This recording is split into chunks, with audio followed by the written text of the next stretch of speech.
In the previous class, we have studied about other forms of the government, the types of democracy, and how democracy and equality are related to each other.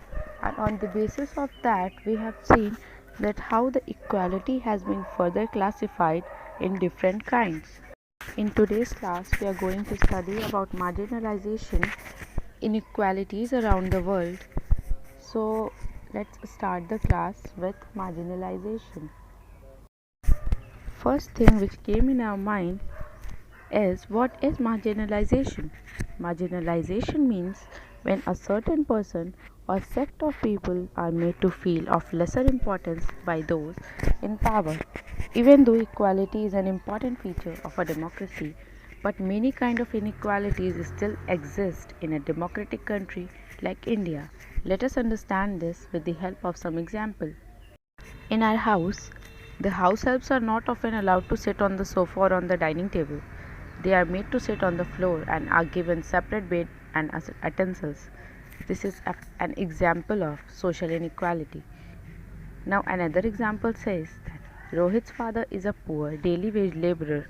He cannot afford to send his children to school. Every morning when they see children of their age going to school in a big bus, they want to go to school themselves.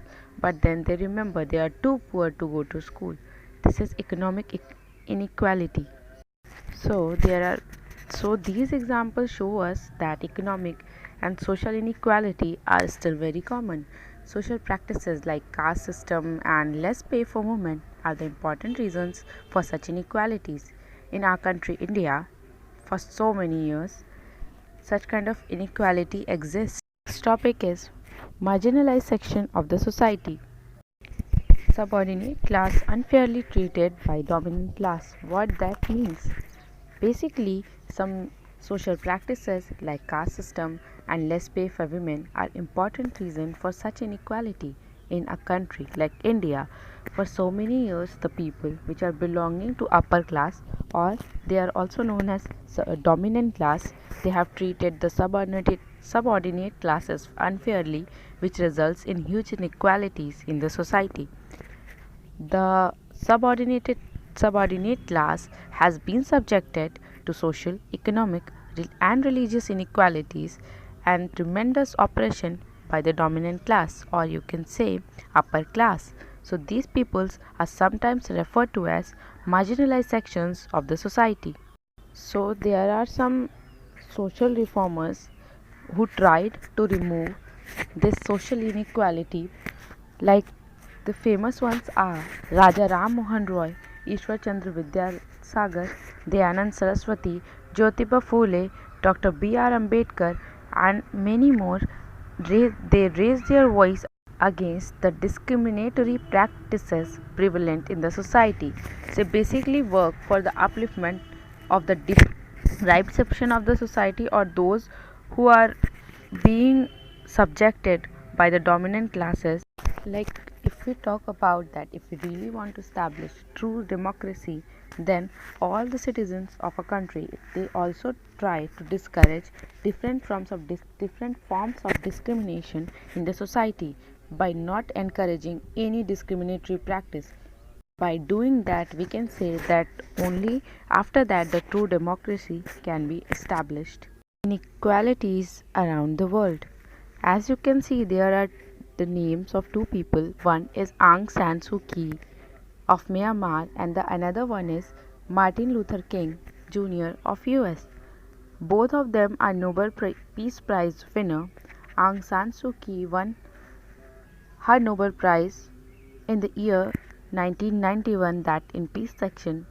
The same Martin Luther King get his Nobel Prize in the year 1964 in peace section. Now let's know about both of them. As I have said, still likewise in our country, social and economic inequality exists, but there are some another kind of inequalities which exist all around the world.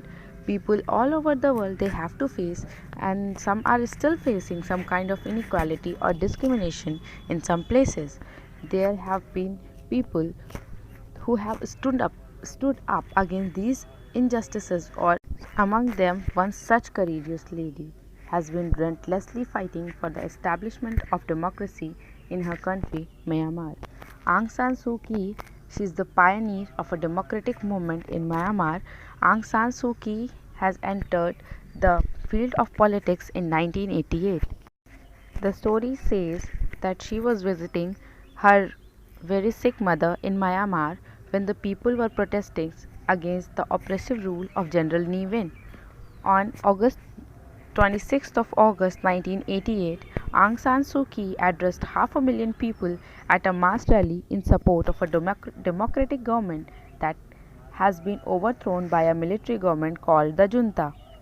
In 1988 September, Aung San Suu Kyi formed the National League for Democracy and she became its General Secretary. In the month of July in the year 1989, the government placed Suu Kyi under house arrest in Yangon. She was offered freedom but on a condition that she has to leave the country, but she refused. Again in the year 1990 elections, she was not allowed to contest. Even though the National League for Democracy has won many seats, the military government they refused to recognize the results of the election. In the year 1991, it was the year when she was awarded by the world's biggest prize, that is Nobel Prize, that too in peace section.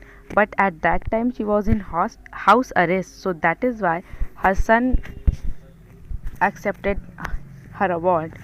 With her prize money, she established a health and education trust for the people of Myanmar.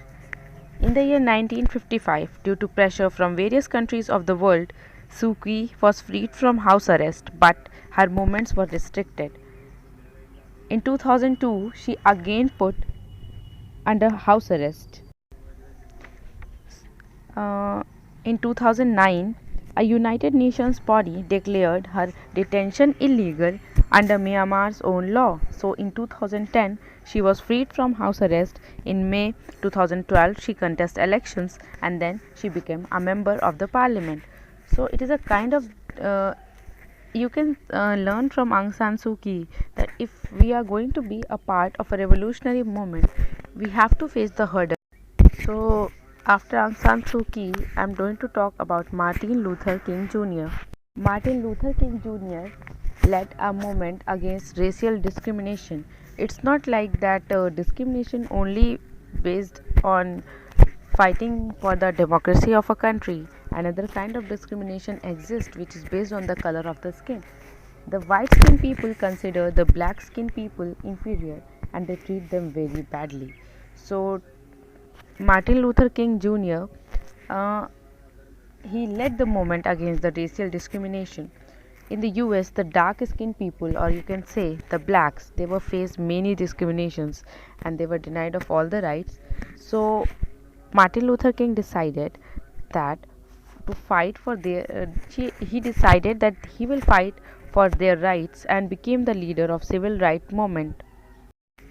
If we talk about the when Martin Luther King has experienced his first racial discrimination, he faced it when his white neighbors refused to let him play with their boys. And another incident was that when he was traveling by bus with his teacher, when the driver asked them to stand up and let two white people have their seats. So Martin Luther King Jr. have decided to fight against such injustice. He has won his Nobel Peace Prize in 1964. There are so many people around the world who have raised their voice against such inequality, injustices, and it is because their combined effort that we have resulted in eradication of inequalities and establishment of democracy as the world's most popular form of government. Talk about another important symbols of the civil rights movement, a girl named Rosa Parks. She was an African American civil rights activist who is also referred to as the mother of the freedom movement. On December 1, 1955, when she was traveling in a bus in Montgomery, Alabama, she refused to obey the bus driver's order to vacate her seat for a white skinned passenger. From these stories, we can learn that We should stood against such kind of inequalities if somebody is doing something bad for with anybody. uh, like if they are just because of their color, then we should stand against them. We should tell them that this is not right. So let's come to the summary of the chapter. In this chapter, we have studied about democracy, its meaning, the history of democracy, what are the other forms of government that exist, types of democracy, democracy and equality, marginalization and inequalities around the world. So, as I have told, democracy means rule of the people. The earliest form of democracy existed in the ancient Greek city-state of Athens. It basically flourished in Roman Empire. The African War of Independence and the French Revolution was major steps in the establishment of a democratic forms of the government around the world. There are monarchy and dictatorship. Apart from the democracy, other forms of the government, and one more kind of a government, which is republican government. Talk If we talk about the types of democracy, it is further classified in two parts, that is direct or indirect. Indirect form of democracy is also known as representative democracy. Equality is a most important factor for the success of democracy. That's it for today. See you in the next class. Thank you.